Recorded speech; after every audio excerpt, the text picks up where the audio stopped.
바른 대로 구하지 못하겠느냐? 너희 집안에서 일어난 일을 어찌 모른다고 하는 것이냐? 멈춰라! 아이고.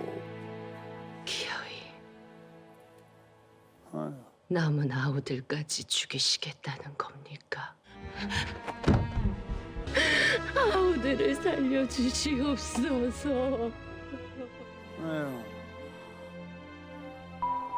왜 그래 왜? 아이고야, 이거 어떡합니까, 이거. 원경 왕후의 살아있는 나머지 두 남동생, 셋째 민무유, 넷째 민무에게 죄가 있다며 붙잡아 조사하기 시작한 겁니다. 대체 이 두 형제는 무슨 죄를 저지른 것일까요? 그냥 뭐 형식적인 뭐 말도 안 되는 죄 있을 것 같아. 뭐 걸어가는데 하늘을 쳐다봤다. 진짜 말도 안 되는 거 그냥 하늘을 보면서 표정이 왕을 욕하는 거였다. 뭐 이상한 죄. 아마 주위에서 또 상소가 올라오지 않았나. 사건의 발단은 2달 전에 일어납니다. 황조 지역을 다스리던 목사, 사또죠. 염청이라는 사람이 있었습니다.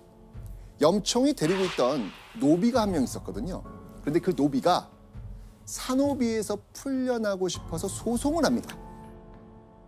그런데 사헌부에서는 염청의 노비가 맞다라고 염청의 손을 들어줍니다.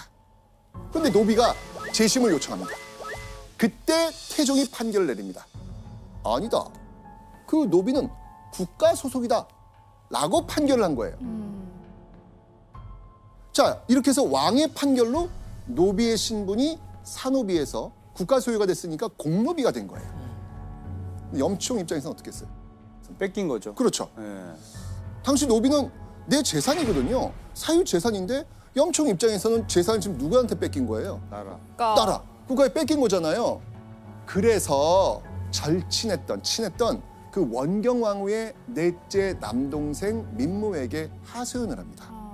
내 노비가 태종의 후궁과 영의정에게 뇌물 바쳐가지고 이 공노비가 된 거다. 나 이거 너무 억울하다. 이거 좀 봐달라. 라고 했던 것이죠. 자신의 노비가 태종 지척의 이들에게 청탁을 했다. 자초지종 좀 알아봐 달라. 라고 하면서 원경 왕후의 남동생 민무에게 부탁을 한 거예요. 자, 바로 이런 절친 염치용의 도와달라는 요청을 듣고 민무애가 어떻게 했을까요? 알아봤겠죠. 그렇죠. 궁으로 가서 이런 억울한 사연이 있습니다. 라고 알린 거예요. 아, 근데 이게 말은 돌고 돌아요. 이게 돌고 돌아가지고 누구 귀에 들어갔을까? 태종 귀에 들어간 거예요. 자, 이때 태종의 반응이 어땠을까요? 나의 판결인데 이 판결에 반하는 행동을. 맞습니다. 내가 대신과 첩의 말을 듣고 이를 부당하게 처리했단 말인가? 불같이 화를 냅니다. 태종은요, 당장 민무애와 염청을 잡아와서 직접 심문합니다.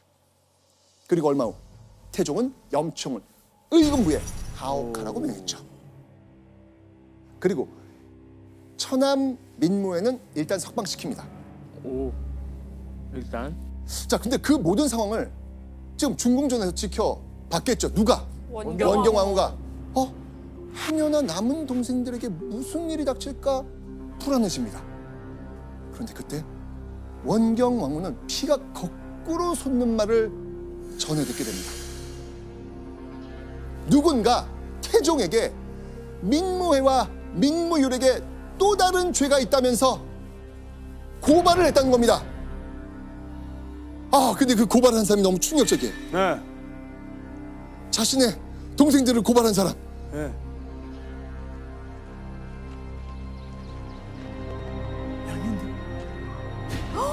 왜? 대군이 있나 봐. 국문을 받아 마땅한 죄인들이옵니다. 일전에도 저를 찾아와 불충한 언사를 행한 적이 있사옵니다. 세자좌, 불충한 언사라니. 전하께서 자결을 명하신 두 외숙부가 사실은 죄 없이 억울하게 죽었다고 말했사옵니다. 왜 그러지?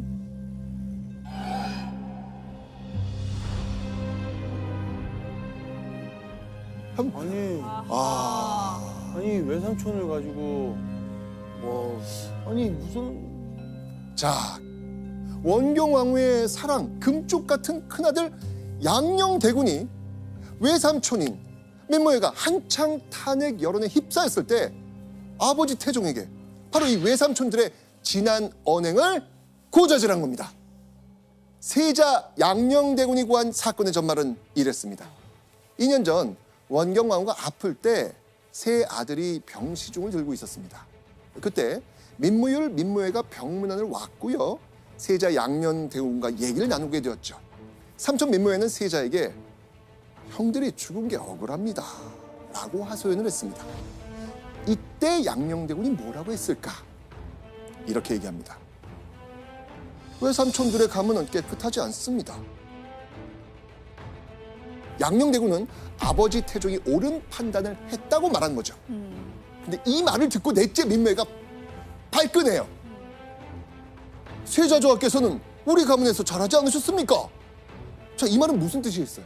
너도 같은 핏줄이다, 같은 거다. 가족이다. 왜 그렇게 얘기를 하냐. 그렇죠. 너 어릴 때 민씨 집안에 와서 자랐는데 아니 너 우리 편 들어야지 어떻게 그런 말 하냐 섭섭하다 라는 거였죠. 그 순간 양녕대군의 얼굴이 확 굳어집니다. 듣기에 거북스러웠던 것이죠. 그때 같이 있던 셋째 민무일은요 세자의 표정을 보고선 동생이 말 실수했구나 라고 하면서 등골이 오싹해졌습니다. 그래서 이렇게 얘기하죠. 잡다민이 잊어버리시길 바랍니다. 놀랬던 거예요. 자, 그렇게 삼촌과 조카 사이의 일로 영영 묻힐 줄 알았던 그날의 일. 그런데 2년이 흐르고 양녕대군이 직접 그 일을 끄집어내서 태종 앞에서 삼촌들이 이런 생각을 하고 있으니 처벌해야 됩니다 라고 고한 거였어요.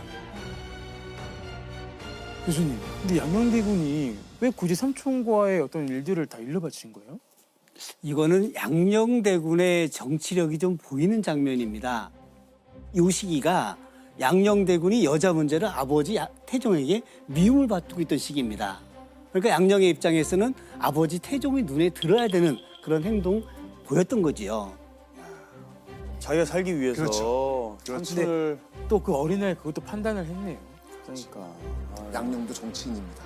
그러니까 그 어린 나이에 예. 자, 이 세자 양녕대군의 얘기를 들은 태종은요. 죄가 있다면서도 처벌을 망설입니다. 그러면 신하들은 어떻게 했을까요? 처벌해야 됩니다. 무조건 처벌해야 됩니다. 처벌해야 됩니다. 네. 그러니까 왕과 왕세자를 모욕한 민씨형제를 그냥 둘 수 없다면서 한 달이 넘도록 민씨형제를 죽이라고 상소를 올립니다. 결국 태종은 민씨형제의 관직을 거두고 유배를 보냅니다. 그리고는 1416년 1월 13일 태종에게서 이런 명이 떨어집니다.